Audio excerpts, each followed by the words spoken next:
พี่น้องเอ้ยแต่ว่ายังบ่เศร้าวันอากาศมันก็ดีอยู่บ่ได้ลมเพราะว่าเรือกระเจ้าก็ลำใหญ่แน่เรือลำใหญ่แล้วก็คนก็บ่ได้ลายเฮาก็เลยบ่ได้เอา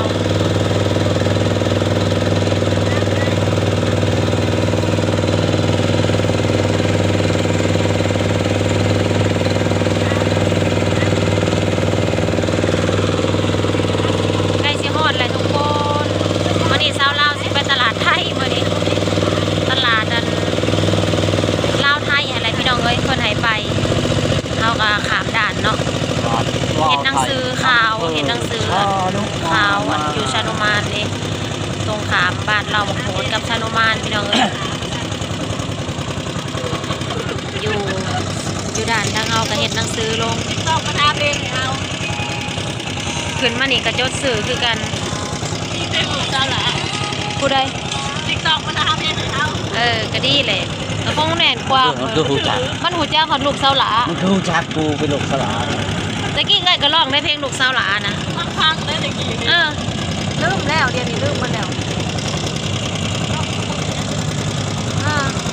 มันกินหัวเฮาแบบ AI นะแม่คงเจ้าอันนี้มันยังออกเองทั้งมันออกมามีทหารพานนำได้จะเขาเอายังมาแหน่เฮาก็ได้ไม่3 รอบก็อย่างที่3 รอบใหญ่ดีก็ว่าเนี่ยคนไหนได้รอบได้กับมี3 รอบนะเพื่อนก็หายหัว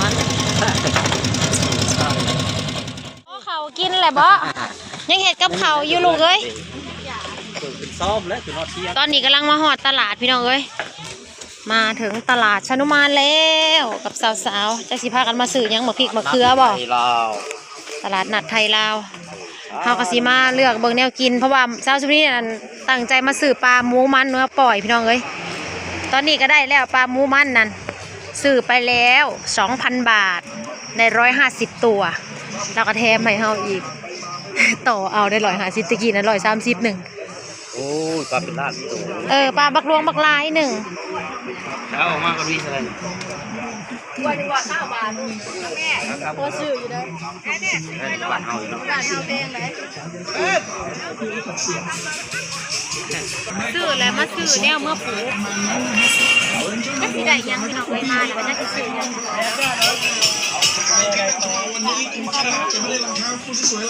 ถุงละ100บ่ถุงละ100เดียวจ้าเอาเลยเอาไปฮือ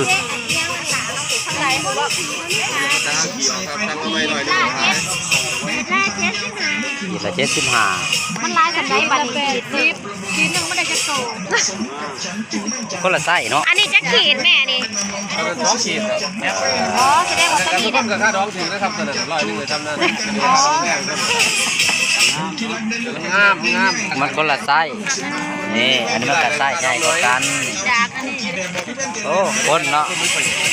คนงามเลยค่าดองแพงได้พ่อค้าโอ้พ่อค้าค่าดองครับก็เชียวตัวมีขีดเรียกว่าโลก80 บาทใส่มีคนงามมีแถวนี่คนงามมีอยู่สินี่คนงามมีเลยเนาะเดี๋ยวจะชื่อให้เราต้องใจเงิน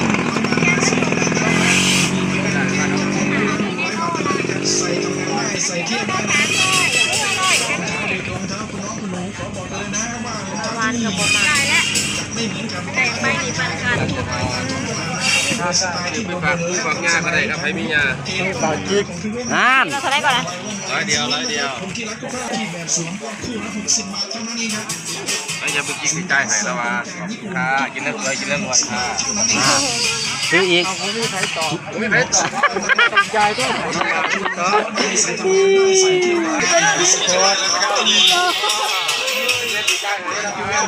เกิดซิ่งไม่ใช่รองเท้าตกรุ่นไม่ใช่รองเท้าตกเทรนกันนะฮะเป็นรองเท้าใหม่รองเท้าไปทางนี้ก่อนบ่ไปบ้านไปยังเบิกปอกงอนนะบุกทางไหนนี่ปัญญากันมันรุ่นนั่นน่ะมันชุดเลย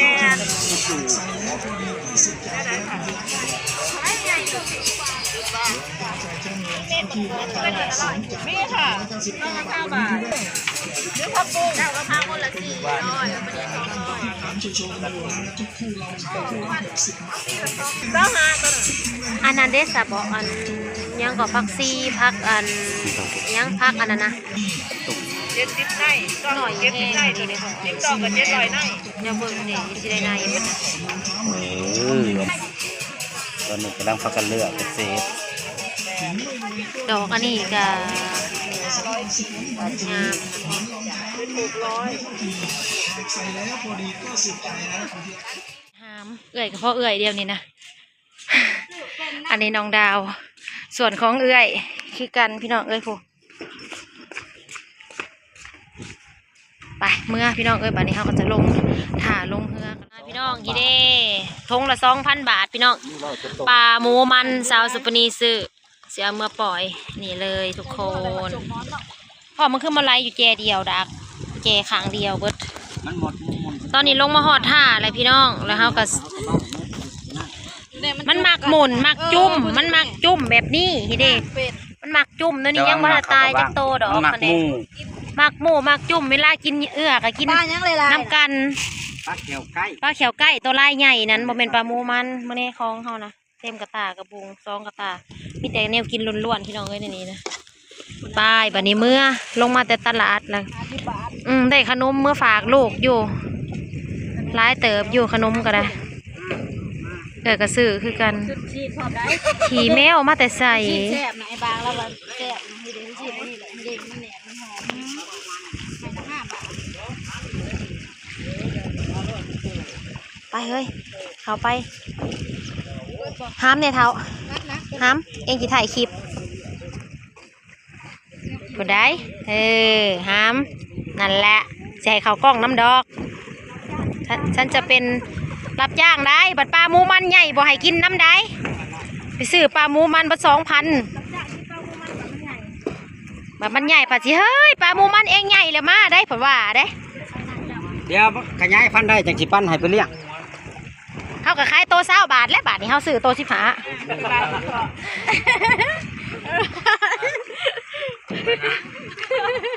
ไปบัดนี้พี่น้องเมื่อน้ำกะซีพองๆแน่น้ำกะซีพองๆแน่